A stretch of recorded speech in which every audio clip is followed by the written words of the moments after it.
Hello friends, आपका स्वागत है आज के हमारे वीडियो में। तो आज हम बात करने वाले हैं कि स्लाइडिंग राउंड क्या होता है। बेसिकली ये हमने G G S I P U का शेड्यूल उठाया एग्जाम्पल के लिए। देखिए, G G S I P U ने अभी कहा है कि वो अपना जो 28 को उनका जो डिक्लेरेशन था उसे डिले करेंगे, तो ऑटोमेटिकली शेड्यूल बदलेगा। पर हमें बेसिकली पता करना है कि स्लाइडिंग राउंड क्या होता है, तो उससे इतना इस पर फ़र्क नहीं पड़ता। अगर आप इनकी डेफिनेशन के हिसाब से जाएँ G G S I P U के, तो जब आपका 9 तारीख को नवंबर को 2021 आपका राउंड 3 का रिज़ल्ट डिक्लेयर हो जाता और आप अपनी फ़ी सबमिट और कॉलेज की फ़ी जो आपको सबमिट करनी थी वो कर देते, तो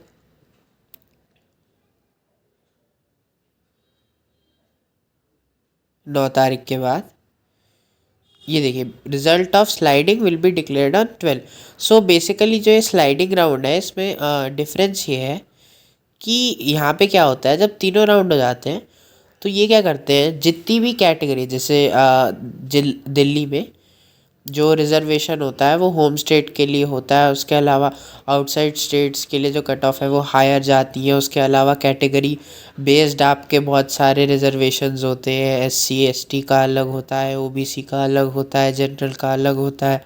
सब कैटेगरीज के अलग अलग रिजर्वेशन होते हैं। साथ ही में होम एन सी आर और outside N C R, N C L T और outside N C L T के लिए अलग रिजर्वेशन होता है, शायद लगभग 85% का। अगर हम यहाँ पे देखें तो इसमें क्या होता है, स्लाइडिंग राउंड में आपके रिजर्वेशन सब खत्म हो जाते हैं।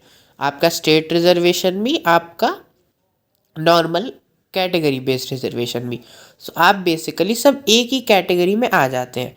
तो उससे ये फ़ायदा होता है, सपोज़ आप बेसिकली इस राउंड का बेनिफिट, अगर आप S C S T category में है तो मैं आपको इस राउंड से पार्ट लेने से मना ही करूँगा, क्योंकि अगर आप इस राउंड में पार्ट लेंगे, पहली बात तो आपको पहली बात इसकी रिक्वायरमेंट्स है कि आपको एक सीट अलॉटेड होनी ही चाहिए थर्ड राउंड तक। अगर नहीं है तो आप ले भी नहीं सकते। पर सपोज़ आपको है सीट अलॉटेड, तो आप क्या है, आपको जो कॉलेज अलॉट होंगे वो आपकी रैंक के बेसिस पे होंगे, सी आर एल डायरेक्टली, उसमें कोई कैटेगरी का रिजर्वेशन लगेगा नहीं। तो अगर आप कोई एच सी कैटेगरी में आपको कोई अच्छा कॉलेज मिल गया, सपोज़ आपकी रैंक 1.5 लाख है, आपको कोई अच्छा कॉलेज मिल रहा है, suppose Agrasen Surajmal U S I C T में, तो और अगर आप इसमें आ गए तो इसमें तो आपके चांसेस बहुत लो हो जाएंगे।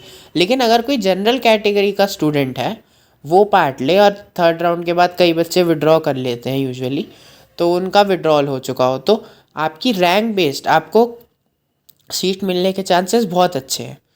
बेसिकली इसमें आपका क्या होता है, सारी जो कैटेगरी के रिजर्वेशन ख़त्म हो जाते हैं, सब जनरल कैटेगरी में आ जाते हैं।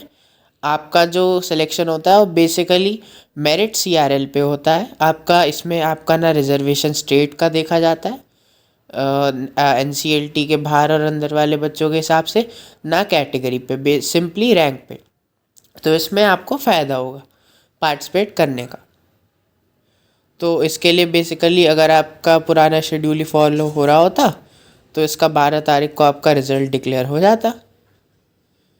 और क्योंकि आप, अगर आपको सीट अलॉट हो ही गई थी तो आपने 40,000 तब तक दे ही रखे होते।